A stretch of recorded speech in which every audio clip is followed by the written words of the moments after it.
Hello আসসালামু আলাইকুম everyone, welcome back to my another vlog. So আমি আসলে অনেক দিন পর ভ্লগ আপলোড করতেছি, কারণ আমি ইদানিং অনেক ব্যস্ত থাকি।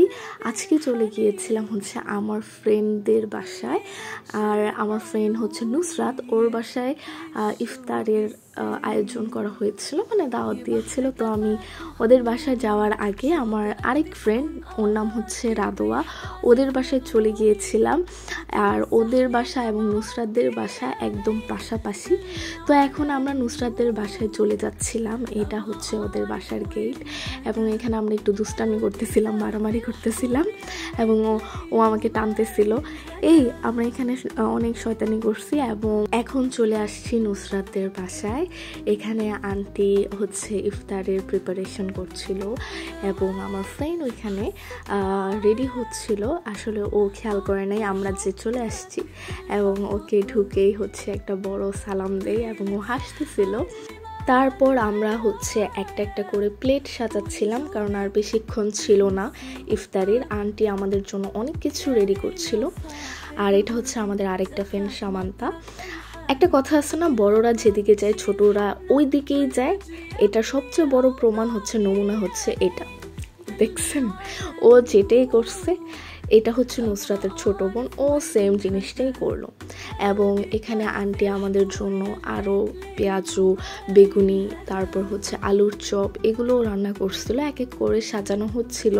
এবং আমরা ওয়েট করছিলাম হচ্ছে কখন আজান দিবে। হ্যাঁ, একটু তাকাও, একটু তাকান আপা, একটু তাকান, একটু তাকান, একটু ঝলক দেন, একটু ঝলক, একটু আপু কেমন লাগছে? খুব লজ্জা লাগছে। তারপর হচ্ছে আজান দিয়ে দেয়, এবং আমরা জুস, তারপর হচ্ছে খেজুর নিয়ে আমরা আমাদের ইফতারিটা খুলি এবং পানি খাই। কই আমি আমার তরমুজ এমনি দিতে এমনি খাইতাম, এমন তরমুজ গুলায়া দেওয়ার কি আছে? তারপর তোমার জুস তো হয় না। এখন আমরা আমাদের খাবারগুলো খাচ্ছিলাম, এবং এরপর আমরা আড্ডা দিব সবাই মিলে। এখানে জাস্ট আমরা ছিলাম না, আমাদের ছাড়াও নুসরাতের ভার্সিটি ফ্রেন্ডরাও ছিল, এবং সবাই মিলে একসাথে বসে আড্ডা দেই এইখানে। আর আমার ফ্রেন্ড সামান্তা এখানে অনেক লজ্জা পাচ্ছিল, আর কিছু একটা বলছিল, আমার খেয়াল নাই, ও কিছু একটা বলছিল। এটা হচ্ছে ঐশী এবং ঐশীর ফ্রেন্ড, সবাই মিলে পরে একসাথে আমরা আড্ডা দিই এই রুমে। আর সামান্তা হচ্ছে রাদোয়াকে মেহেদি দিয়ে দিচ্ছিল। সামনে 28 এবং 29 তারিখে কিন্তু সুশিয়াকিতে একটা মেহেদি ফেস্ট হবে, সেখানে সামান্তা মেহেদি দিয়ে দিবে। তো তোমরা যারা যারা এখনো বুক করো নাই, বুকিং করে ফেলো। তারপর হচ্ছে আমরা রাতের খাবার খেতে চলে আসি, এবং আন্টি আমাদের জন্য অনেক কিছু রান্না করে, আমি কিন্তু আগেই বলছি। এবং এক এক করে তোমরা দেখতেই পারছো, এখানে পোলাও ছিল, রোস্ট ছিল, তারপর হচ্ছে ডিম ছিল। এখানে আমার ফ্রেন্ডরা আমাকে বেড়ে বেড়ে খাওয়াচ্ছিল, তো আমি এই ভিডিওটাও নেই।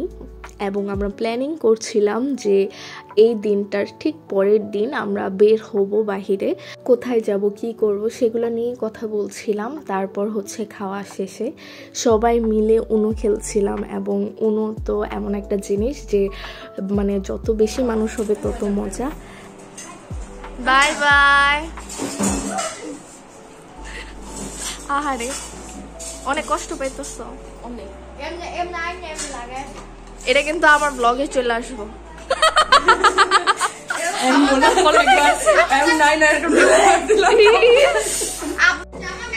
তুই কালকে শাড়ি পরবি? তাহলে আমি পরবো। তোরা পর, আমি না পড়তে পারলে কি হয়েছে? আমি এই রোজা রমজানের দিন শাড়ি, বোরকা পর, শাড়ি পরে হিজাব পরবো, কি বোরকা পর, কি সমস্যা? সেটাই তো, শাড়ি পরে না না, তুই পর। Bye bye. যা।